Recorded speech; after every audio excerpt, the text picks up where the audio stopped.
All right. Hey, everybody. Good to see you tonight. David Green, alcoholic and an addict. Very grateful for a recovery date of August 8th, 1994, and Alcoholics Anonymous, and a emotional sobriety date of October 1st, 2019. Bottomed out in this very area of life that we're studying here today after 24 years. In the program of Alcoholics Anonymous, I found myself in a situation that I thought I had put myself into, I had put a lot of other people into, and that I had hurt so many people that I could never be repaired. And what I come to learn through going through this work this last time, as I've been through it many times, but this last time, that I suffered from a condition that made me think that I was it. It showed up as me, and it began to dominate my thinking. See, thoughts had not ruined my life. It was belief in those thoughts that had ruined my life, and I wasn't aware of that. I had no idea of the self. This talks all about self-gratification, gratification of self. It talks about our conduct. It doesn't talk about the people. It doesn't talk about the vegetables. It doesn't talk about the objects. A lot of the things that I hear go on in meetings that people do whenever they write this. I'm not telling anybody it's right or wrong the way that you've written inventory, but I can tell you if you're in my lineage, it will be straight out of this book and nothing less.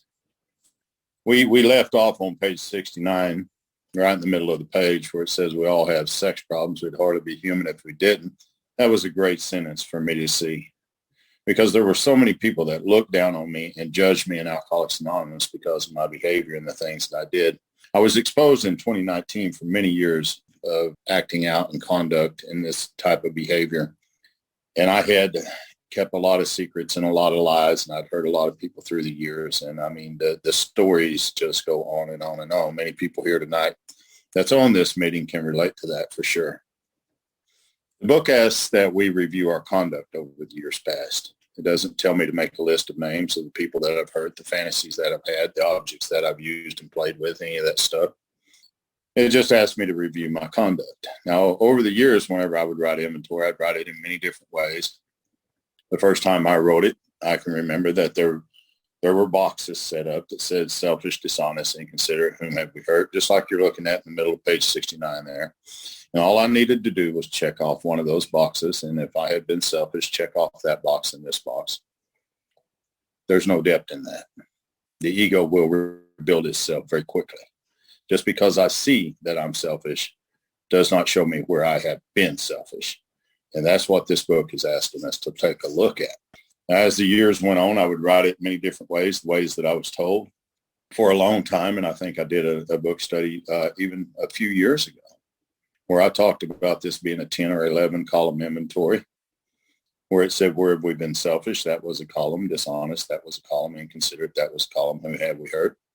The book don't say anything. Nothing about me drawing columns, writing columns. It says none of that. How could I have been so blind to this? I work with Charlie of Joe and Charlie, for God's sake. I worked with many men through this process of the book through the years. When I got to this, and I told the guy that taken me through this work the last time, I said, I'll put together some columns and I'll come back. And he says, where do you see those words? And for the first time, I woke up. It was like the veil was lifted. I don't see those instructions here. They're not here at all. It asked me to review my own conduct over the years past. It asked where have I been selfish. That's what I'm writing about, not a list of people. I want to look at how self has dominated my life from the beginning when this started with me through the years up to now. I want to look at that same thing with dishonest, inconsideration. When I look at whom I've hurt, I don't need to go through a lot of names. I want to see all this in the 8th step. I want to look at wives and husbands and kids and this. I mean, the ripple effect, I call it. So all this time we've been looking at the storeroom of guilt and remorse, shame. These are all manifestations of self. We hurt each other in this area by our behavior more than any other way that I know of. And I've got somebody that will definitely agree to that, more than one person, but one in particular. Book says at the bottom of 68, the last paragraph, it says that we need an overhauling. This is talking about a mental overhauling, not a physical.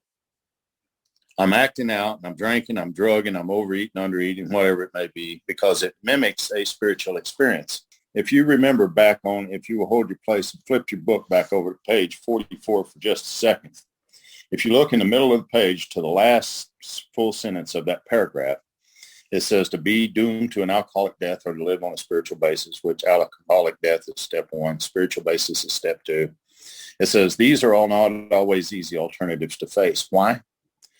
Because I don't know how. They look the same to me. I'm scared to die an alcoholic death, and I'm scared to live a spiritual life because I'm afraid of God and I don't even know it. So they look the same. I can't go either way. I'm trapped.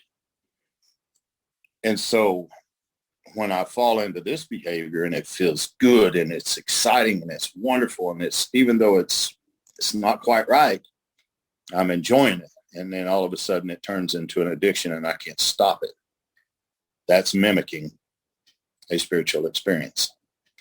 Now, God is mentioned 7 times in this section, probably more than any of the other inventory process that we're going to look at. The book says, did we unjustifiably arouse jealousy? We gave example after example last week. The times that I would put my arm around a woman at a meeting and whisper into her ear or something. It may even be about the program, but whoever was with me would be standing behind and looking on, and they would just be furious. It says bitterness. Oh, my God. They were bitter, very bitter, suspicious. I change the lock on that phone every week. That stays on vibrate all the time. It never rings. Don't ever ask me to look at my phone, ever. Lock the computer down. All this. You call me at certain times. I change your name in my phone. If your name is Amber, your name all of a sudden become Arthur. Or if your name was Kim, all of a sudden you become Cain. You know, how did I arouse suspicion? Where was I at fault? What should I have done instead? Well, in the end, I should have always turned to the power rather than the condition. Only I didn't know any better. The book says we got this all down on paper and looked at it.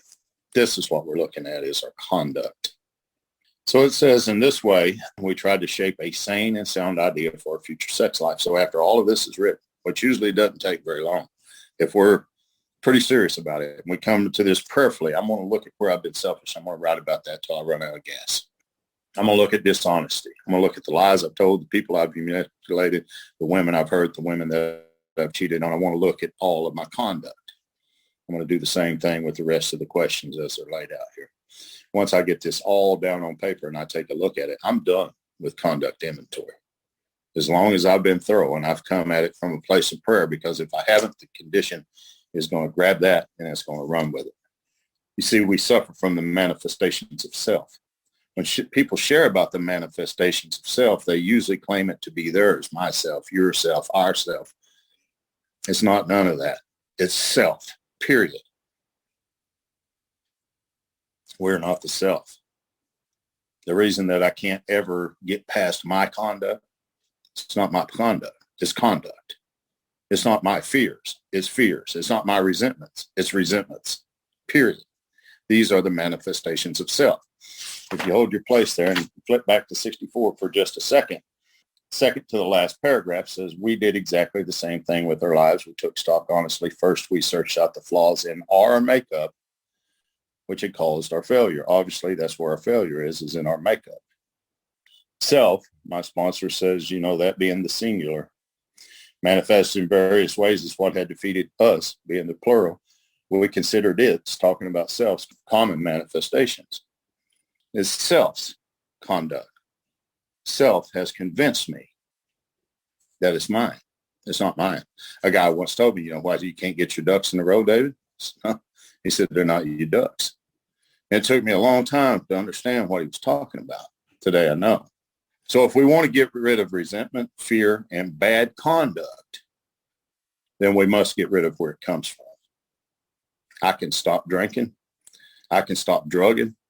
I can stop acting out in bad sexual behaviors. But if I'm empty on the inside and I'm resentful and I'm fearful and I'm sad and I'm depressed, but I'm sober, at some point that's not going to be enough for me.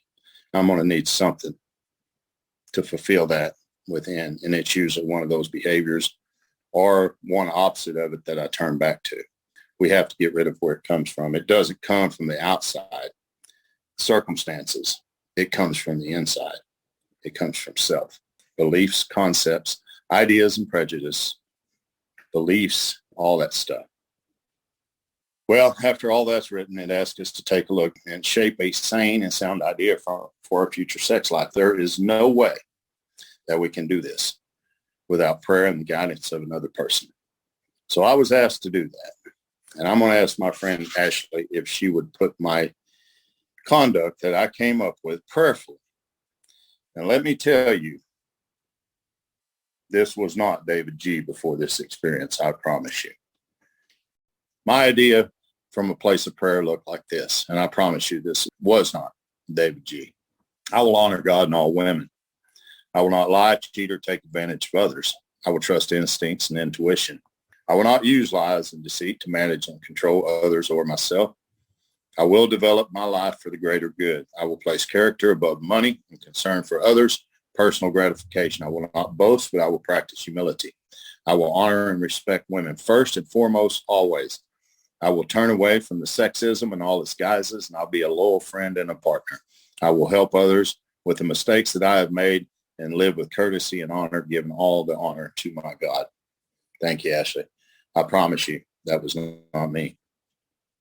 Today, I know that's a spiritual aim, just like it is in step 6 when we ask to be entirely ready. That's a spiritual aim. That's something that I shoot for every day. Do I live up to that? No. For the most part, yes, but a lot of the ways, no. So look at the book. It says we subject each relation to this test. Was it selfish or not? Well, we've already answered that question up above. Look at this prayer. Anytime we see these two words, that's leading into a prayer. We ask God to mold our ideas and help us to live up to them. How many of us do that daily in our prayer life? Not just while we're going through this work. Daily.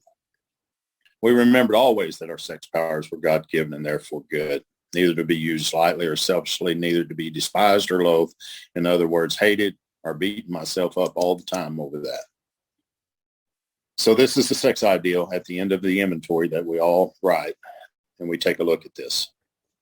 Now look at what it says. Whatever that ideal turns out to be, we must be willing to grow toward it. It doesn't say we're going to accomplish that. We're going to do that every single day. We're going to grow toward this idea with a loving God and other people to help us. We must be willing to make amends where we've done harm. There's some 9-step work that we'll be taking a look at a little later on, provided that we do not bring about still more harm in so doing. In other words, we treat sex as we would any other problem. In meditation, we ask, here's another prayer, God, what we should do about each specific matter.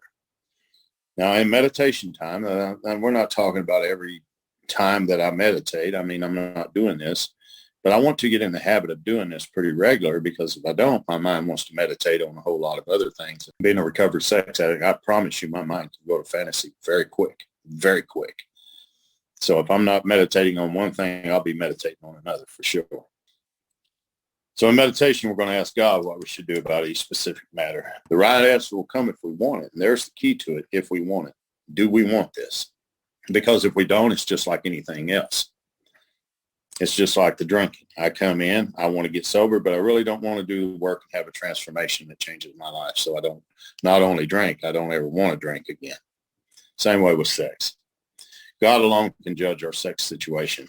A lot of people will try to take on that role and judge us. They will. Counsel with persons are often desirable. We have a lot of people on here that were victims of abuse when they were little, when they were adults. No sponsor. No human being can give healing, for they can help us to achieve healing. But God is the one who is going to be, it says, the final judge of that. Counsel with persons is often desirable. A lot of us have had to step outside of the circle of 12-step programs and receive counseling from people who are qualified to do this. There's no shame in that. None. But we let God be the final judge. We realize that some people are as fanatical about sex as others are loose. We avoid hysterical thinking or advice, whether I'm receiving it or whether I'm giving it. Now, we're talking about also in the fellowship. You're going to hear a whole lot of hysterical thinking and advice when it comes about this. I'm accountable to my values and you're accountable to yours. No other way. That's just the way it is. It's not self that defeats us so much as it's the identification with self that defeats us. It opens us up to its defeat. And if we get free from that, we're free. We're free. And by this point in it, we begin to experience a whole lot of freedom. By now in the inventory, if we've taken this process the way it's outlined in the book, man, we're going to start to experience a lot of freedom. Well, suppose that we fall short of that chosen idea. And let's look at this in the first person.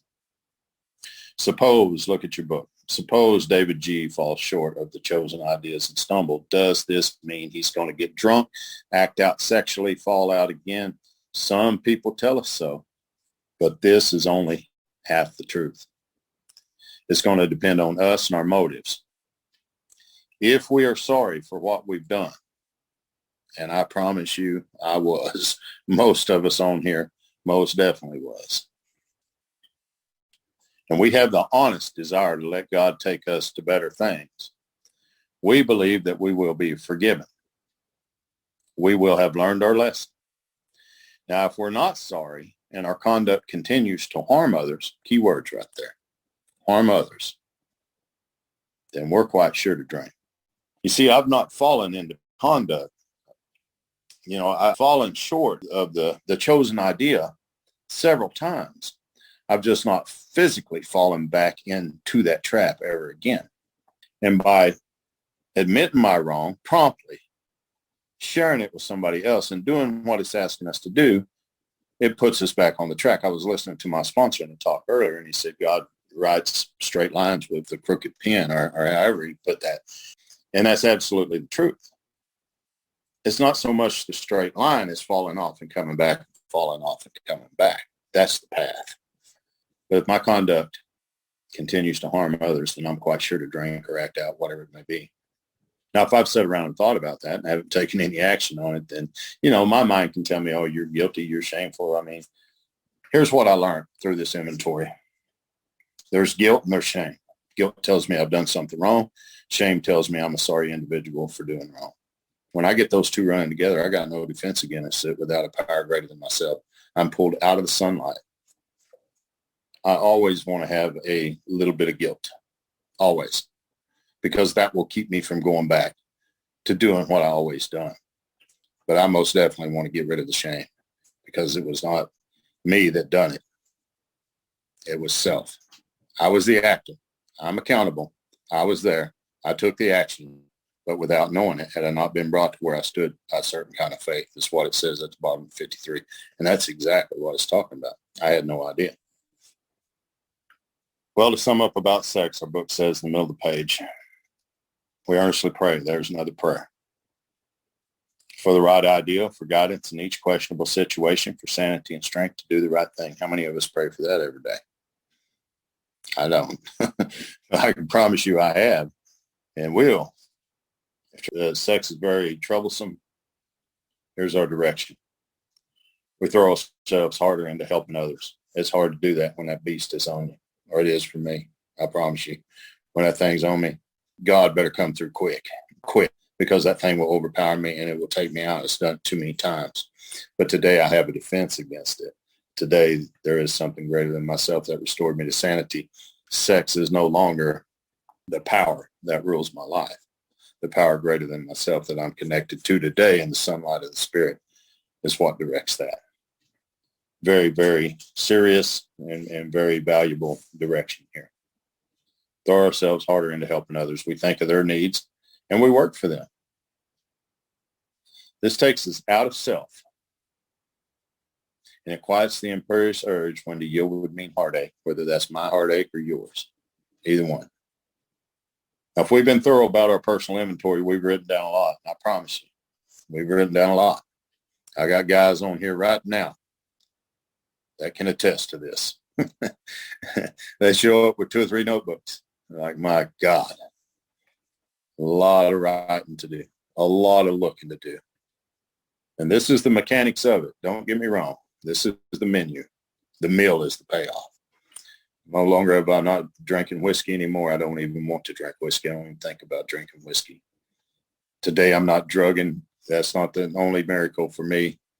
The miracle is I haven't wanted to drug all day long. I'm not acting out today with all kinds of people. That's not the only miracle for me. The miracle is I haven't even wanted to today. I haven't even wanted to. How does that happen? How does that change? It's unbelievable. I'm no longer being driven by a condition that demands I do what it tells me to do. I'm no longer a slave of that. So if we've been through about a personal inventory, we've written down a lot. We've listed and analyzed our resentments. We've begun to comprehend their futility and their fatality. They're very deadly. Trust me. We've commenced to see their terrible destructiveness. That should be a question. Have I? Very destructive. I find that resentment and fear is directly related to my sexual behavior. Anytime as an addict, I get pissed off or I get afraid of something, the first thing I'm going to do is commit violence. With violence, and that's going to make me very, very guilty and shameful for what I'm about to do, and I seek power through that conduct. That's been my experience my whole life. I'm driven by a condition that demands that I will do what it tells me to do, and I don't even know what's happening to me. We began to learn tolerance, patience, and goodwill toward all men, even our enemies. How does that happen? When I had a list of 600 people that I hated with my guts, I killed a man, for God's sake, in anger. And now all of a sudden, I've learned tolerance, patience, goodwill toward all men, even my enemies. I can promise you that happened. I stood at that man's grave, very, very remorseful for what I'd done to him. I no longer hate him. He was a sick man, same as me. I didn't know that at the time. He was hurting me. I had to stop it. My mind told me he deserves it. Kill him. Very, very deadly untreated. For we look on them as sick people. The book says, like myself. Remember the prayer work on 67. We've listed the people we've hurt by our conduct. Now remember, this isn't talking about a list of people. This is talking about the ripple effect that we looked at over there. And really, we're not listing the people as far as the name. We're just going to list who they were. That's not asking us to make the list in the beginning. I was confused by that. And we're willing to straighten out the past if we can. There's step 9 work again. In this book, you read again and again that faith did for us what we could not do for ourselves. We hope you are convinced now that God can remove whatever self-will. See, I mean, not booze, not alcohol, not drugs, not lust, not sex. I mean, yeah, that's a given. That's the reward. Yeah, we get free of that. But man, he's going to remove whatever self-will has blocked me off from him. If you've already made a decision, step 3. And an inventory of your grosser handicap, step 4, part 1, 2, and 3. The book says you made a good beginning. We haven't even really got started yet. We're still in the beginning, very much so. That being so, you've swallowed and digested some big chunks of truth about yourself, about self. Excuse me. Let me take that off, rephrase that. Big chunks of truth about self. Well, my question now becomes, am I willing to go on from here? And this is a lot. So when this happens, I see a lot of guys, they'll get together. Well, maybe I could get you on the calendar next Thursday, or maybe we can meet 1 hour a week till we get this all done. And for me, I don't want to do that. If I've asked a man to do this much writing and he's done it pretty thoroughly, I'm going to be looking to get with him as quick as I can to sit down and discuss this and take a look at this. We're going to see some amazing things in this 5th step. It's going to set us free. We only think we've been free up to this point. We ain't seen freedom like it's about to come. Because the man that takes the first 5 steps, or the woman, is not the same man or the woman that will take the last 7. There will be a transformation in this process right here, and we'll walk a free man if we've thoroughly done this work. I can promise you that, and I've got many people on this meeting tonight that will promise you that. We're going to walk free. So we're going to take a look at chapter 6, into action. This is going to lay out steps 5 through 11 for us. And we're going to start right here in 5. So having made our personal inventory, what should we do about it? There's a question. What am I going to do about it? Well, for so long, I just run down, sit down with somebody, spill all my guts out, and get up and leave and think I've done the 5th step. Not even close. Not even close. That's not a venting session. I mean, we're going to see some things right here on this first page that will blow our mind about taking a 5th step. Here's why I've done this. This is why I've done all of this work. I've been trying to get a new attitude. See, I had an attitude for sure. And I had an attitude that had gotten better as I had came through the first 4 steps. But I'm looking for a new attitude.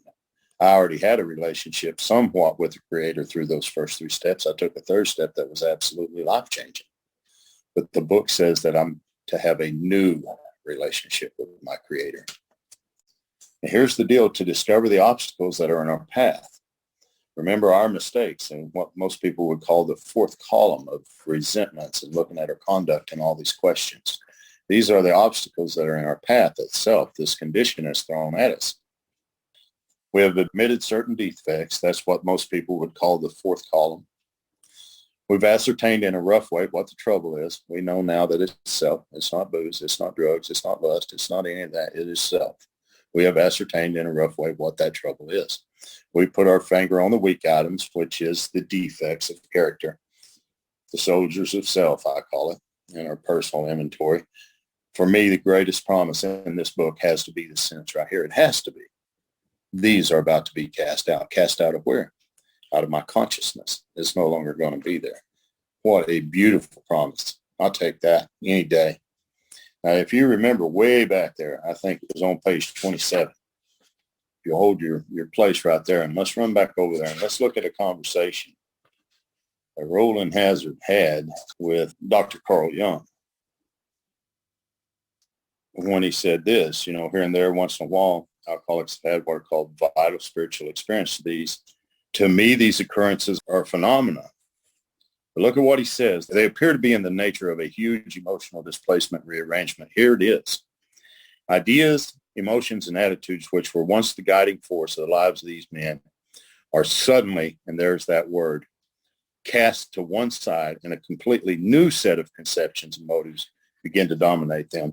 And if you'll come back to where we were, it says now these are about to be cast out of my consciousness. The same thing that happened to Roland Hazard, which he walked a free man, is the same thing that's going to happen to us. What a beautiful, beautiful promise that is right there. But there is a condition, and here it is. It requires action on our part, not on my sponsor's part, not on anyone else's part, my part, which when completed will mean that I have admitted to God, to ourselves, and to another human being the exact nature of our defects. This brings us to the 5th step in the program of recovery mentioned in the preceding chapters, but look at this closely, this sentence. This is perhaps difficult, especially discussing our defects with another person. That's what we learned in the 4th column. Those were the defects. So I show up to my sponsor and I start going through all this filthy, nasty, dirty stuff. And he's like, I want to hear that. Rocked on a little bit. I started going through all that again. He said, I do not want to hear that. And I said, well, why in the hell am I here? What do you mean you don't want to hear that? Of course you want to hear that. That's what we do. He said, that's not what we do. Where'd you ever get that idea? Well, obviously the same place I've got every idea that I've ever had in Alcoholics Anonymous. This is how we do it. I sit down and vent all my filth to you, and I get up and get to walk away. And he said, no.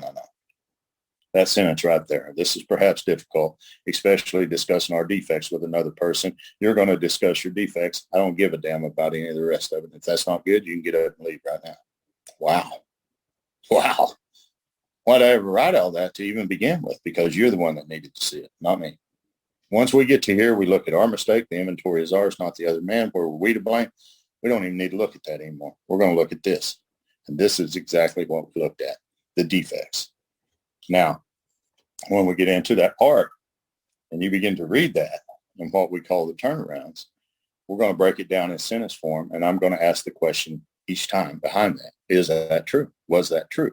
Some people tell me, well, I never loved my kids. I beat on my wife. Of course, she couldn't trust me. I'm like, is that completely true? No, my mother hated me. Is that true? Did your mother really hate you? No, she didn't hate me. We begin to see the truth. The truth about the lie begins to come out right here. It's like, wow, the person that was even writing the inventory was conducting that all along. But when we get to here, we really start dragging this out and we start seeing the truth. And man, there's an experience to be had right here, I promise. Look at what it says. We think we have done well in admitting these things to ourselves. But there's doubt about that. In actual practice, we usually find a solitary self-appraisal insufficient. It's worthless. If I'm doing that, then I'm doing it with the same thing that caused the condition, self. Many of us thought it necessary to go much further. We will be more reconciled in discussing ourselves. Keywords right there, ourselves. We don't need to discuss those other people. I sit down and want to talk about my mom and how she done this and done that through the years, and that man, how he beat me, and how them stepbrothers abused me, and I killed it. And we don't talk about none of that. I'm going to talk about us. We'll be more reconciled in discussing ourselves with another person when we see good reasons why to do so. The best reason first. This is a pretty important one for me. If I skip this vital step, I may not overcome drinking. I probably won't. It has been my experience in the early days of Alcoholics Anonymous. I always relapsed on secrets. Always. Always. Time after time, newcomers tried to keep to themselves certain facts about their life. Trying to avoid this humbling experience, they turned to easier methods. Meetings, celebrate recovery, whatever it may be. And, I'm not saying that any of that's bad. I'm not.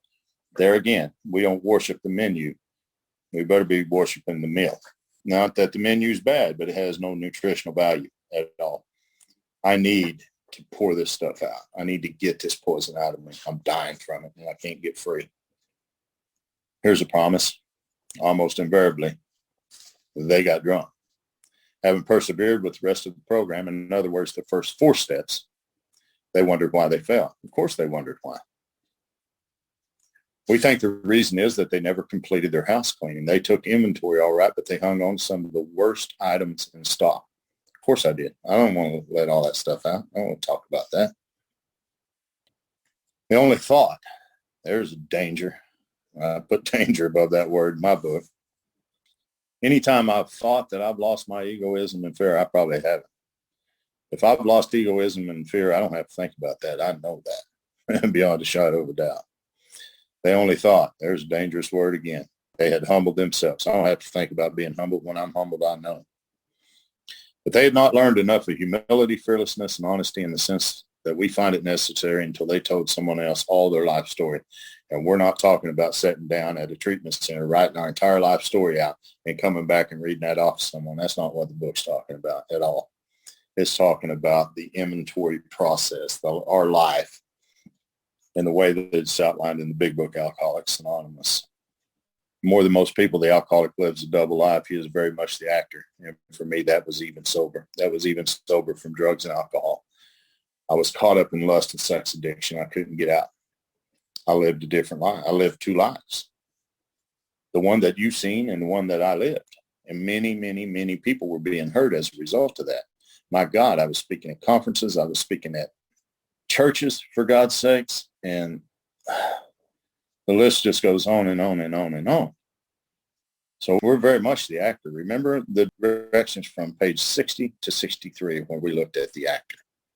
We're the actor. We're not the director. Now remember, it says we're very much the actor. It doesn't say we're very much the director. We've learned now who the director is.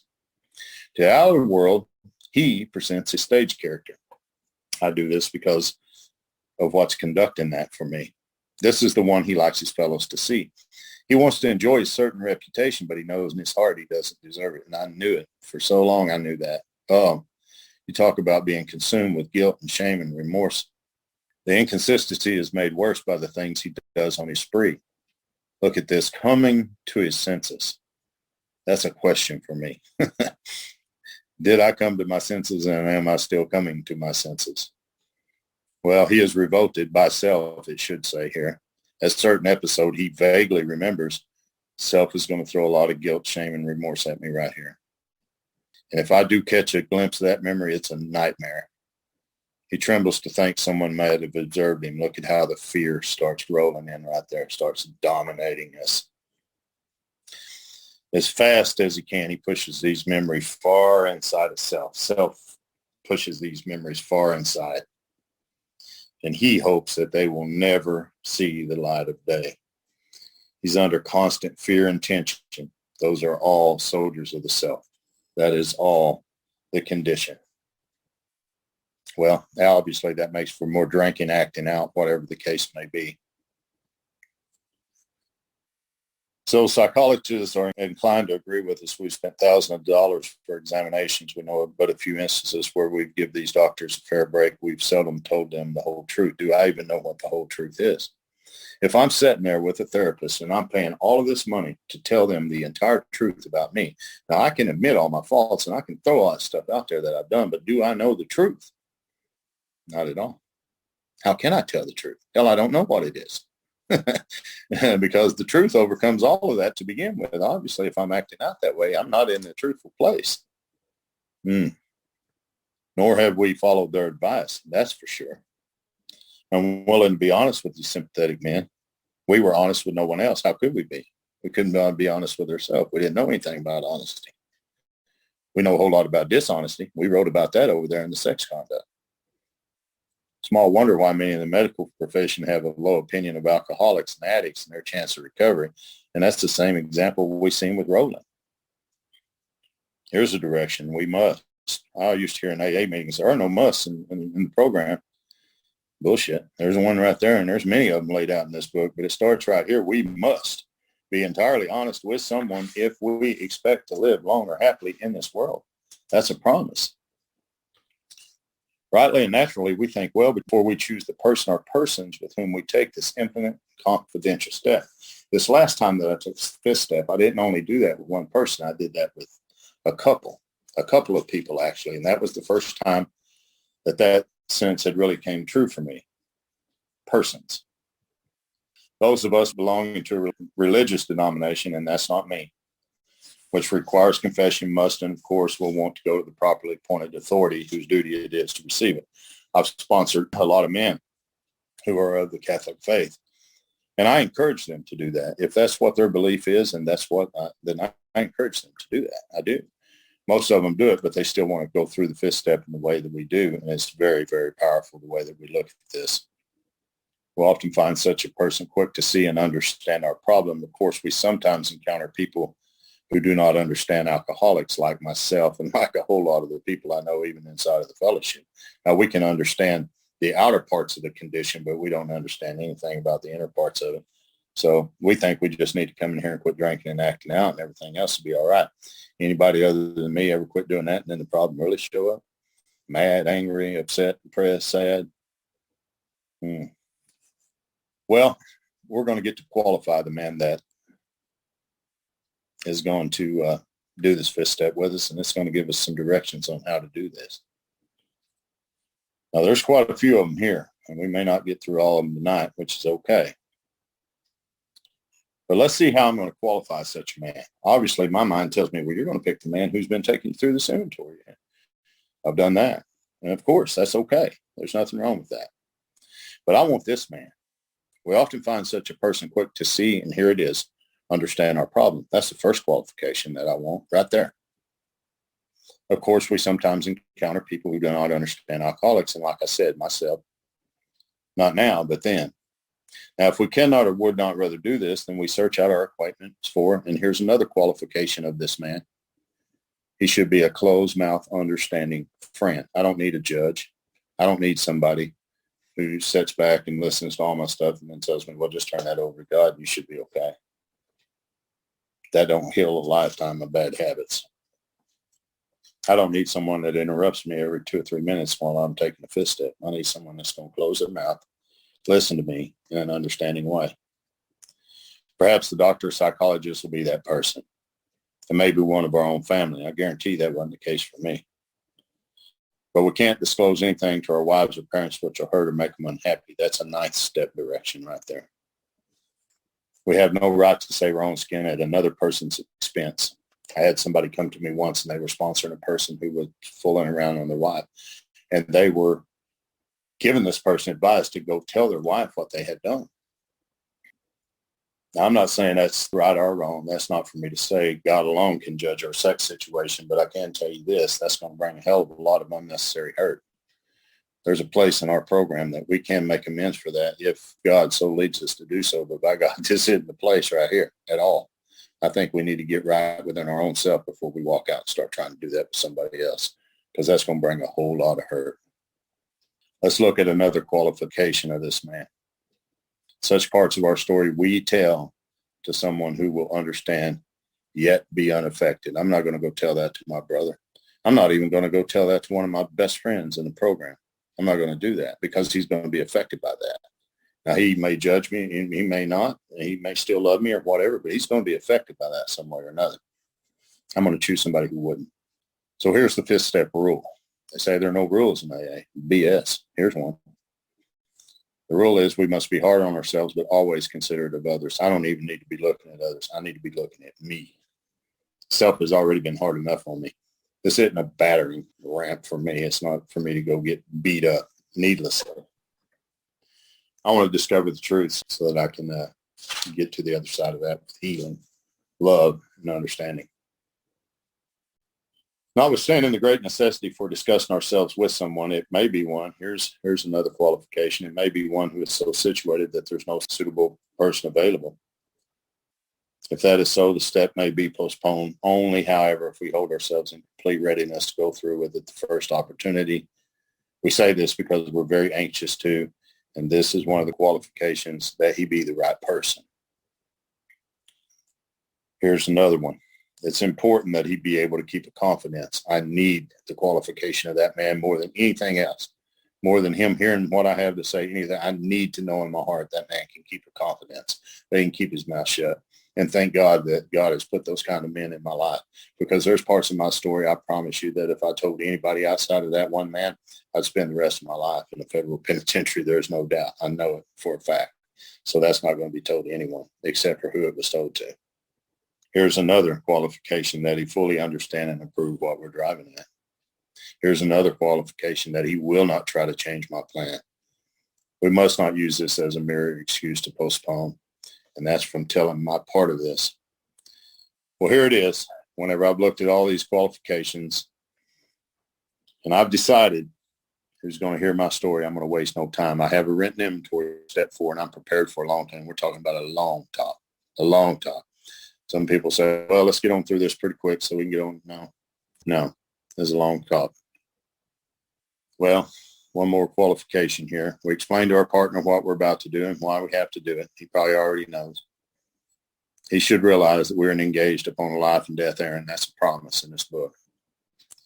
Most people, not all people, but most people approached in this way will be glad to help. They will be honored by our confidence. And we'll go ahead and stop right there. But I can tell you that through this process of the work, I was able to get free in a way that I never had before, and walk in a way that I never had in all the years that I'd studied and worked the book and done the process of the steps. This is powerful, powerful information. And how I ever missed it for so long, I don't know. I put on workshops with Joe and Charlie. I mean, it was just unbelievable. But the way that I would go through this book and do all this, and none of that was in vain. I'm not saying that. All of that was much needed, but I missed so much. I had no idea what I was even looking for here until I really sat down and went through this book with someone that helped me understand completely how to work the steps. If a man tells me, hurry up and write 4 so we can get through 5, we'll get you through 6 and 7, 8, 9, you can, that'll kill me. Sober's not well for a guy like me. It's just not well. I need a man that's not going to try to change my plan, not only with this 5th step, but with this entire process all the way through the book. It's been a great journey, and I'm glad I got to take it, because I'm free of things that was killing me. God, I needed a new experience in a bad way, and I found it through this process. Next week, we're going to look at how we walk through that arch we've been building all this time. We're going to walk through it a free man, emotionally, mentally, at last. Thank God. Thank God for this, because right here next week, what we will study from the beginning of this, that's where that transformation of character takes place. That's where the old man begins to die. The new man begins to emerge from the ashes.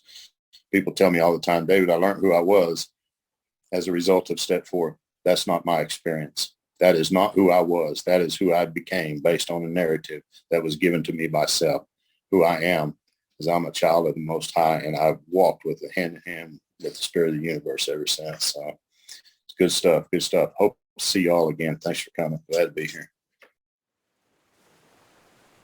This concludes David's share on tonight's chapter, but we encourage you to keep listening as he answers questions from the audience and shares additional experience, strength, and hope. Hey, thank you, Ashley. Thank you, Dennis. Thank you, David. Another brilliant meeting. Thank you very much indeed. Hey, David, a quick question. When you're going through that step 5 process with people, do you like to be able to do it person to person because of the impact it could have being greater than if it was on Zoom? How do you go about doing that, please? Thank you, Michael. Always good to see you, brother. And you, man. I most definitely prefer to do it in person, but the way that it is now with the people that I sponsor all over the U.S. and different parts of the world, I can really only do that by Zoom. And that's a process. There's only been one person that I spent 12 hours with. And I'm telling you, that's a killer. Just 12 hours on Zoom. But, I try to break it up, but I do it every single day and we don't miss until it's all the way finished. And but really the lights really begin to come on in that 5th step, especially, when we get to looking at my mistakes and the conduct and all that stuff. And we really start seeing the truth about the lie and how self has convinced us that it's us that has done all of this. Wow. Yeah. Stuff. I mean, God, what a freedom. It's beautiful. So Thanks. So convinced us. Thank you, David. Thank you. And I'm glad you're definitely on form tonight, man. I can see you getting better. Thank you. On page 72, it talks about we see good reasons why we should do this, and it gives the best reason first. I don't know if the other reasons are the 5th step promises that are on 75, or is there something else that I've missed? And thank you, Ashley. Well, that is the first best reason, but like you said, it's not the only one. The other ones are there on 73. And the reason that I might ought to do this is because I thought I'd lost my egoism and fear. I thought I'd humbled myself. I thought I'd done a whole lot of things that I had not done.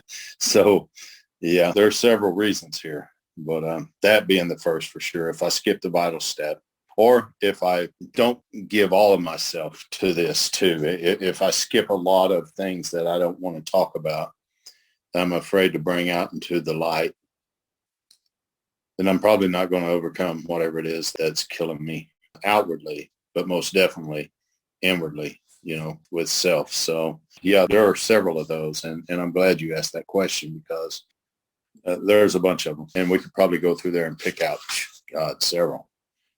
So great question. Thank you. Thanks, Ashley. Thanks, David, for the chapter and the lead. I'm a little bit slow. Been accused of that a few times in my life. And you mentioned something, I think, on page 73. Again, this is just backing up something you've said before, that he or I or whatever the title is very much the actor. And then you said, and you know who the director is. So just I'm really clear, this is a question. So director is self, and so God is therefore everything. Is that correct? You're saying the director, I'm the actor, direct self, and then the alternative solution to all of it is God. Is that correct? That is correct, or whatever you term that to be. In spiritual terms, we found that God is a term just as much as any other term. Light, devil, Satan, whatever, that's a term. It's pointing to the power that it talked about we had been disconnected from back in We Agnostics. But on page 62, it says, neither could we reduce our self-centeredness much by wishing on our own power. We had to have God's help. Here's the how and the why of it. First of all, we had to quit playing God. It didn't work. Next, we decided that hereafter in this drama of life, God was going to be the director. So if he was going to be the director who had been the director the entire time, well, before this work, I would have told you that it was me. But I see now that I am not the self. I'm not my thoughts. I'm not those beliefs. That's a condition that is given to me on beliefs of childhood, trauma, all this stuff that I develop in my beliefs whenever I'm young, and these beliefs begin to dominate me all throughout my life. And then whenever I add an addiction on the top of it, it just amplifies it. So that has very much been my director, all that stuff. Now, I've acted the part because when a thought comes into my head and I don't sit with that in prayer, I don't meditate, or I don't 10-step that like I know how to do today, I'm going to take action based on that thought without even thinking. I don't know about you, but that's been my experience my entire life before recovery and sometime thereafter. So, it's It's always good to see you, Jake, man. I'd like to connect with you sometime one-on-one. So thanks for your question, bro. Good evening.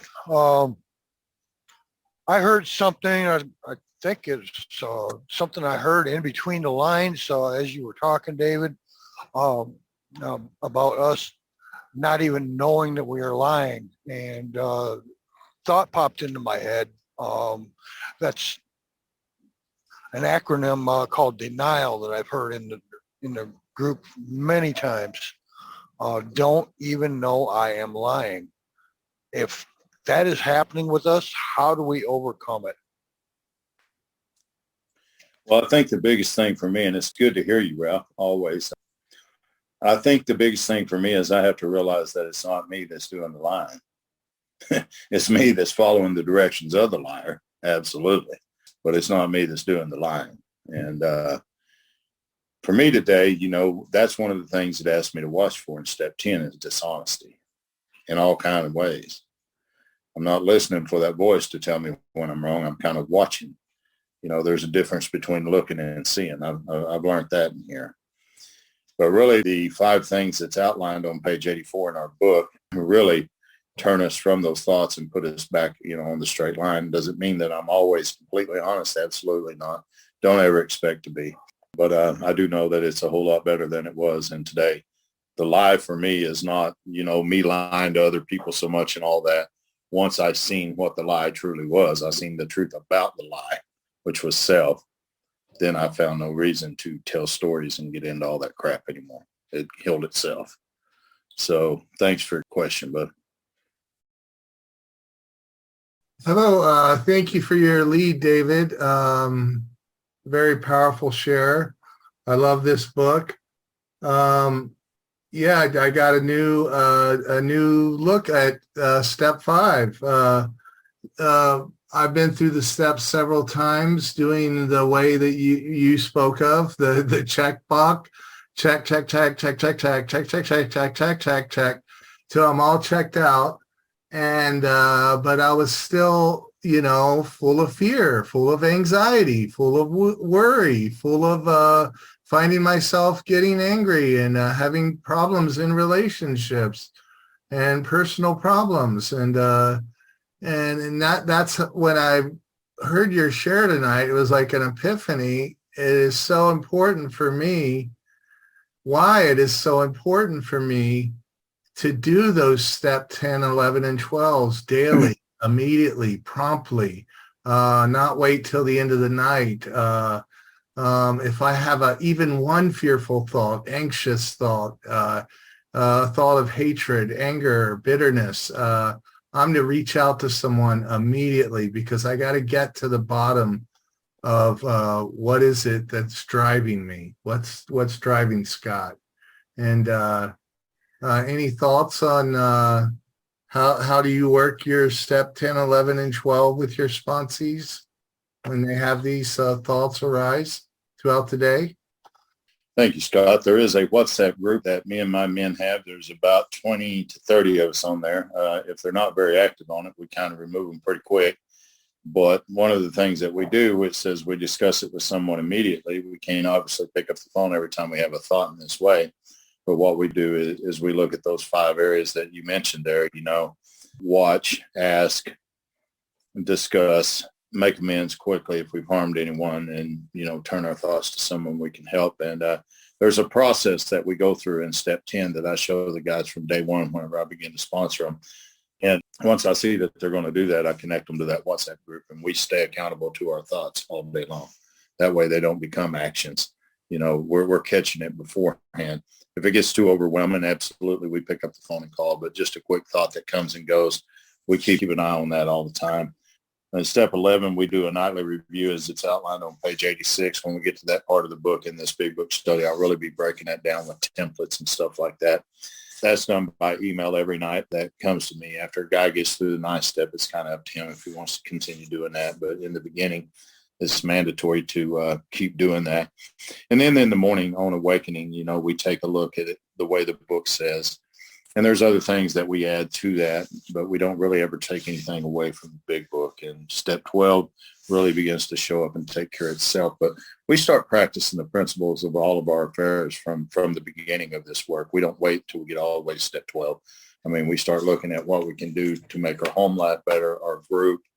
I mean, it's a great process, and the way that we've narrowed it down with the work that's in this book, and it's a great experience for sure. There's about 20 to 30 guys throughout that lineage that have recovered from chronic sex addiction and relapsed in the room for years and years and years and years and years and years. And today they're sober and it's amazing to see what God has done here. It really has been. So thanks for your question, bro. Thank you, David.